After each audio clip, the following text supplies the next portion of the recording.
Allez, bonjour les graphes, on se retrouve pour cette vidéo, on va faire un petit point sur le Bitcoin et les cryptos. Ça fait, je crois, 2 semaines qu'on n'a pas fait un petit point, mais globalement, la semaine dernière, je n'ai pas fait de vidéo parce qu'il n'y avait rien de plus à dire que les fois précédentes. Donc cette fois-ci, en fait, ça commence un petit peu à bouger. Ça nous a surtout validé l'idée de la construction d'un bottom à l'intérieur de ce triangle-là. Maintenant, encore faut-il le casser par le haut. Donc c'est ça qui va nous intéresser. On est en train, vous le voyez, d'arriver sur le niveau de résistance. On peut toujours faire, vous le voyez, un percer globalement et aller chercher un petit peu plus haut vers la zone des 23 000, mais on commence à arriver vers la première zone d'objectif. Alors la question, évidemment, ça casse ou ça casse pas. Alors, je le vois venir gros comme une maison, c'est si on commence à casser, à faire le petit pullback ici et à partir comme ça, c'est reparti en mode to the moon, etc. Non, il faut quand même voir d'où on vient. On a quand même cassé les petites pattes arrière de la confiance sur le schmilblick. Donc je partirai du principe pour moi qu'il va falloir procéder par étapes. Donc la première étape, ça sera en effet de casser ce triangle ascendant par le haut, ce qui nous permettra, je pense, d'aller chercher la moitié de ce chandelier, qui est aux alentours des 25 000 $, jusqu'à cette mèche basse ici des 26 000. Et pour moi, c'est prise de profit. Je ne chercherai pas globalement à pousser le bouchon trop loin.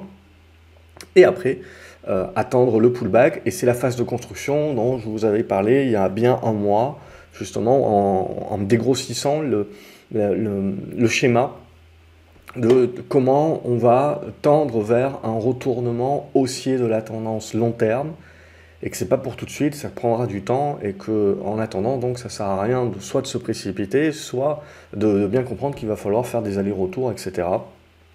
Ou alors d'éteindre le PC et d'attendre patiemment qu'on ait la phase de construction. Parce que pour moi, même si on casse ici par le haut, on ira chercher des objectifs, hein, on peut même aller globalement chercher jusqu'aux 28 000 $, ça ne changera pas le schmilblick. Je partirai 28 000, 30 000, je partirai du principe, alors ça fait quand même 40-50% de hausse, hein, c'est pas rien, bien entendu, mais si vous allez regarder maintenant sur d'autres altcoins, vous avez des hausses de 50, 60, 70%, même 100%, qui ne remettent pas en cause la tendance baissière à ce stade-là. Donc c'est des prorata, mais c'est ça qui est important de bien retenir en ce moment, c'est cette idée-là, de se dire qu'on reste en mode rebond, aussi fort le rebond soit-il. Pour moi, ce sera prise de profit. Donc en gros, pour l'instant, je conserve mes positions. J'attends de voir en effet si on a la force de passer. Si on ne passe pas, on attendra une congestion un petit peu plus mature dans ces zones-là. Évidemment, il ne faut pas sous-estimer le fait qu'on peut toujours casser par le bas, et que c'était que du rebond technique, mais qui n'a pas la force de casser par le haut et donc de prolonger son rebond, et donc en cassant par le bas qui relance la tendance baissière. Donc il ne faut pas négliger cela, bien entendu. On reste dans les tendances baissières de fond. Mais pour autant, voilà, pour moi, on est sur un pivot assez intéressant. Donc, j'attends globalement qu'on casse ici par le haut, qu'on aille chercher des objectifs entre 25 000, 28 000, 30 000 en pure extension, mais pour moi, ça sera prise de profit. Et après, ce qui va vraiment m'intéresser, donc, c'est la conso de ce rebond prolongé potentiel et de la congestion qu'on créera dans cette zone aux alentours des 25 000. Et là, suivant la tronche que ça aura, on pourra commencer à parler moyen terme, retournement ou pas. Mais à ce stade-là, c'est bien entendu bien trop tôt. Donc, on joue éventuellement, on débouche un bouchon de champagne sur cette cassure de résistance horizontale ici, mais voilà, on reste un petit peu en mode prendre ce qu'il y a à prendre. Si je vais voir maintenant Ethereum, j'ai une position également, là vous le voyez tout de suite, ça a déjà cassé. Donc c'est là aussi où c'est intéressant. J'en avais parlé également il y a plusieurs années dans des vidéos, mais c'est qu'au fur et à mesure où vous avez des mouvements, ce qui pour moi le plus intéressant, c'est de voir un petit peu les leaders potentiels. Donc jusqu'à présent, c'était essentiellement le Bitcoin qui avait été le leader. Et là, ce que l'on voit, c'est que le Bitcoin rebondit, certes, mais moins que le reste. Donc on voit qu'Ethereum prend quand même pas mal le lead. Donc on a déjà eu la cassure de la résistance horizontale sur Ethereum, on a cassé la moyenne mobile 50 et donc on est en train de pousser un petit peu plus haut pour aller chercher cette ancienne zone. Ici, entre les 1600 à 1700 $, je dirais, c'est l'objectif. Et c'est mon objectif également de prise de profit. Ce qui m'intéressera ensuite, c'est comment on va construire dans cette zone-là, potentiellement revenir dans cette zone des 1200, 1300 qui dorénavant devient une zone de support et la tenir. Donc dorénavant, au-dessus de cette zone 1200-1300 $, on reste positif sur le retournement qui est en cours. Et il va falloir observer ensuite les constructions et donc prendre le temps. Donc voilà un petit peu ce que je regarde. On peut faire quelques autres cryptos un petit peu plus alternatives, mais ce qui va nous intéresser, donc on a Eve qui, pareil, a fait la congestion ici, sort de la congestion, va chercher éventuellement une résistance entre les 110 et les 120 $. Et ça va être la même idée. Globalement, hein, on est en train... on a fait le bas du biseau, éventuellement on est en train d'aller chercher le haut du biseau, et ce qui va nous intéresser c'est l'après. C'est comment on va construire ça, en tenant les supports bien entendu. Si vous recassez les supports comme dans du beurre, c'est pas bon. Et ensuite c'est là où hein, on va avoir la congestion, et c'est ce qu'on va construire dans cette congestion là qui nous permettra de dire ensuite, ces prochaines semaines, si pour la fin d'année, on peut éventuellement jouer un retournement plus durable. Donc voilà, tout l'enjeu actuel, c'est du rebond à ce stade-là, mais tout l'enjeu, c'est ce qu'on va pouvoir, c'est comment on le tiendra, et il réussira à le tenir. Ça sera là qu'on pourra vraiment dénoter d'un changement de paradigme, d'une force, ou c'était juste un rebond technique dans une tendance qui va rester baissière. Algorand, qui est globalement en retard aussi, mais qui est en train de partir dorénavant. Donc, bon, c'est à peu près tout ce qu'on avait dit il y a 2 semaines dans les vidéos, hein. On a tous les niveaux de résistance dont on avait parlé qui sont en train de casser par le haut dorénavant, donc qui lancent bien les rebonds. Mais voilà, je pense qu'il y a plusieurs TP, plusieurs targets que vous pouvez avoir, mais il faut garder la casquette prise de profit. Avalanche, voilà, c'est la même chose. Je l'ai fait, on peut regarder BAT également. BAT, c'est pas encore parti. Ce qui va nous intéresser, c'est plus ce niveau-là des 45 centimes de dollars. Et ensuite, ce que je peux avoir, c'est Cardano. Et donc sur Cardano, on va avoir globalement la même idée. Ensuite, on a du Chainlink, même chose. Vous voyez, c'est en train de percer actuellement, donc on peut faire la poussée. Donc voilà, tout est en train de partir globalement sur les rebonds. Cosmos, c'est pareil, il nous manque la petite cassure ici de cette résistance-là qui permettra de lâcher un petit peu les chevaux, mais on voit que le marché est en train de revenir en appétit pour le risque. Mais voilà, comme je l'ai dit, l'idée c'est globalement toujours jouer en mode rebond, des rebonds qui peuvent être juteux bien entendu, mais qui demanderont ensuite un petit peu de construction certainement. Ça sera plus sain de construire les zones. Même Dogecoin, on voit qu'il est en train d'arriver sur une oblique. Si ça lâche, ça peut revenir pousser un petit peu plus haut. EOS, c'est la même idée. On est en train de revenir un petit peu sur cette zone-là. Hop, petit triangle. Si ça casse, on pourra revenir sur les anciens plus bas du mouvement précédent qui serviront de résistance. Elrond, ça va être exactement la même chose, hein, cette zone-là des 65 $ à casser pour lancer une poussée. Et vous vous servez tout simplement de la moitié du chandelier de rupture ici, là, comme de stop éventuel si vous voulez marquer un petit peu plus à la culotte. Ethereum, on l'a fait. Ethereum classique, on le voit, elle est plus volatile que sa sœur, mais c'est la même idée, hein. Tac, on casse ici par le haut, on fait la poussée, et ensuite, alors on peut faire l'extension de la poussée vers les 27, mais ça ne changera pas le Schmilblick. Ce qui va m'intéresser hein, globalement, c'est comment on va construire la conso dorénavant. C'est ça pour le moyen terme qui sera le plus important. Là, on prend des jolis profits, tant mieux, ça faisait un petit moment. On en profite et après tout va se jouer sur la construction. Horizon, même idée. IOTA, je ne l'ai pas juste en revue, elle est un peu plus en retard. IOTA, mais ça va être globalement la même idée. On voit, on approche de la zone de cassure qui peut nous permettre de revenir vers la zone des 35-40 centimes de dollars.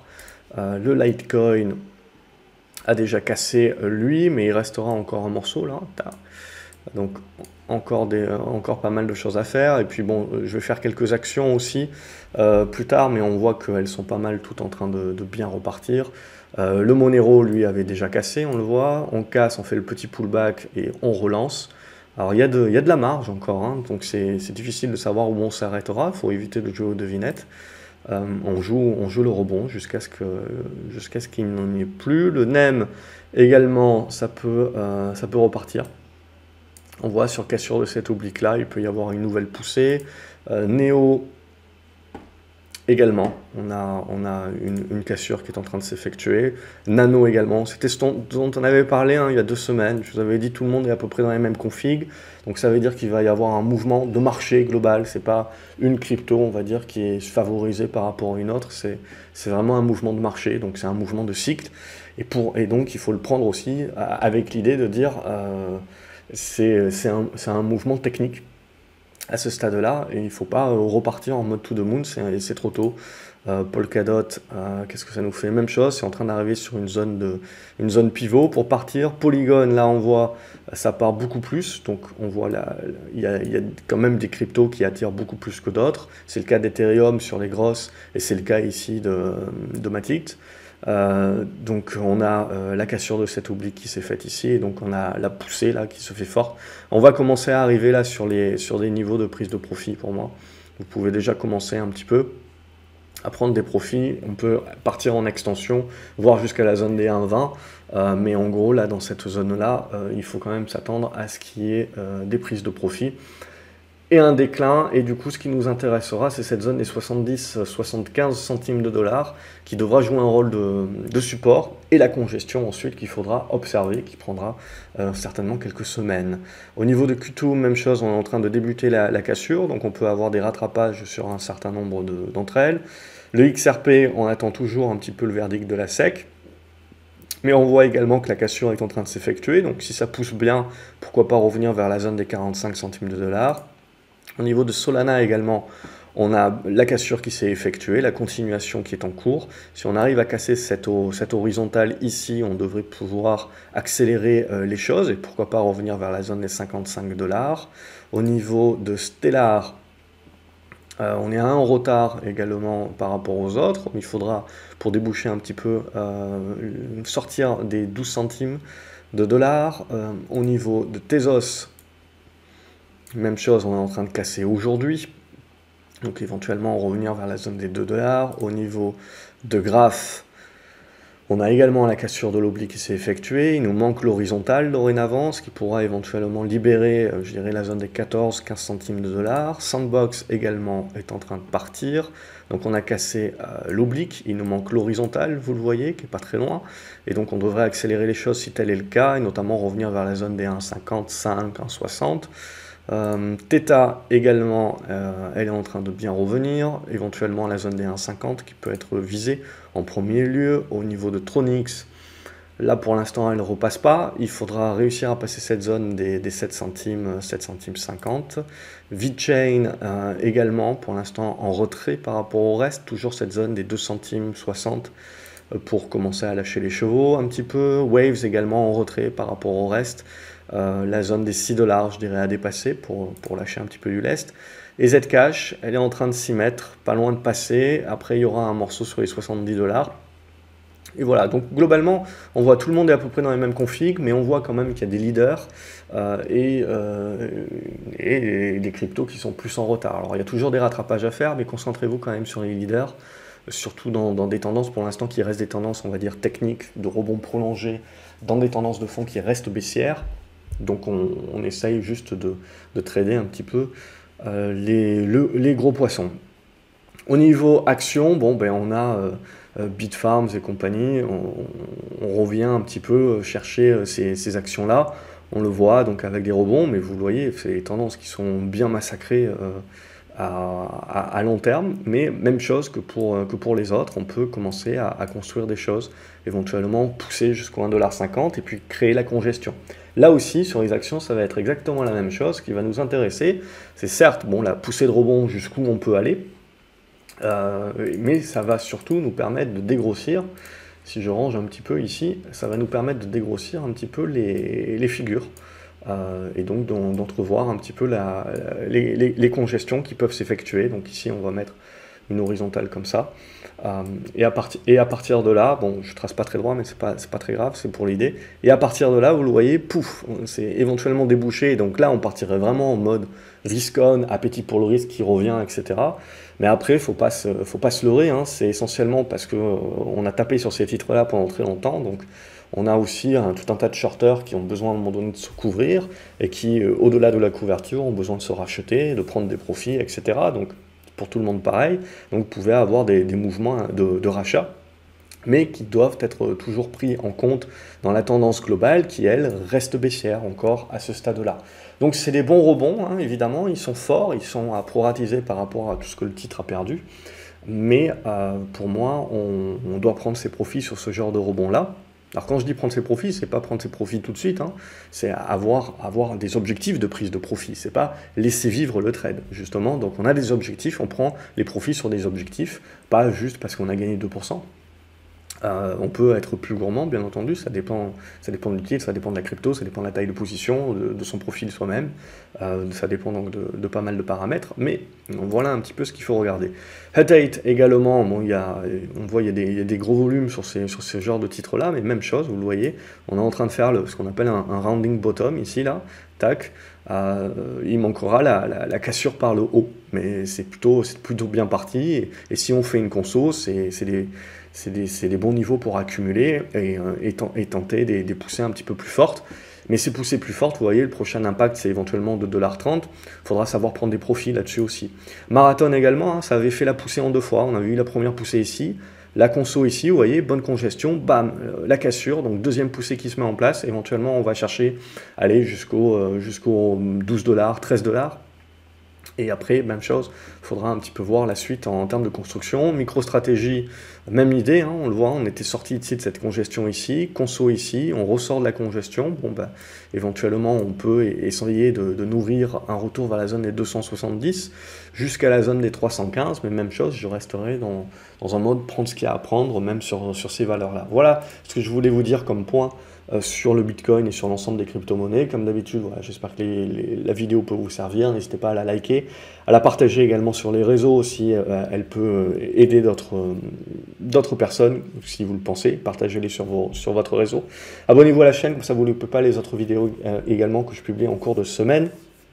Et je vous retrouve dans les commentaires éventuellement pour savoir un petit peu quels sont les cryptos que vous privilégiez, donc éventuellement sur lesquels je peux passer plus de temps dans les analyses et dans les revues à venir, ou celles qu'il n'y a pas, si jamais Pro Realtime les propose, parce que je suis limité, parce que Pro Realtime les propose, je peux toujours les rajouter, que vous voyez qu'il y a une crypto que vous aimeriez que je suis et qui est sur Pro Realtime, mais que je ne suis pas. Voilà, vous pouvez toujours la proposer dans les commentaires.